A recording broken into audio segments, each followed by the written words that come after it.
আমি কখনো কারো চোখে আমার জন্য মায়া দেখিনি। কেউ কখনো আমার পাশে বসে ভরসা দিয়ে বলেনি এত চিন্তা কিসের, সবকিছু একদিন ঠিক হয়ে যাবে। আমি তো আছি বোকা। কেউ ভাবেনি কখনো আমার বিষয়ে। কেউ কখনো আমাকে একমাত্র প্রিয় মানুষের তালিকায় রাখেনি।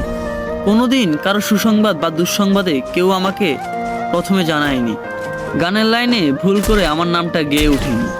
আমার এমন কোনো বন্ধু নেই যে কিনা আমাকে অনলাইনে অ্যাক্টিভ না দেখলে অস্থির হয়ে যাবে। ঠিক আছে কিনা জানার জন্য উতলা মেসেজ দিয়ে ভরিয়ে ফেলবে ইনবক্স, কিংবা ছুটে আসবে ও শহর থেকে এই শহরে শুধু আমাকে দেখার জন্য। আমার এমন কেউ নেই যার আমার পছন্দ থেকে অপছন্দ সবই মুখস্থ। জন্মদিনে সবার আগে উইশ করবে, মন খারাপটা ভালো করে দিবে, গুরুত্বের লিস্টে আমাকে রাখবে সবার উপরে।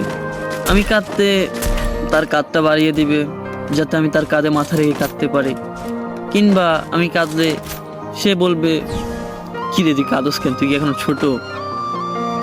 জানেন, এরকম কাউরে পাইনি আমার জীবন। আমি কখনো কারো প্রেমিক হতে পারিনি। আমার জন্য কখনো কেউ বুক পকেটের স্বপ্ন বুনে রাখেনি। আমার অগোছালো চুলে আলতো করে হাত বুলিয়ে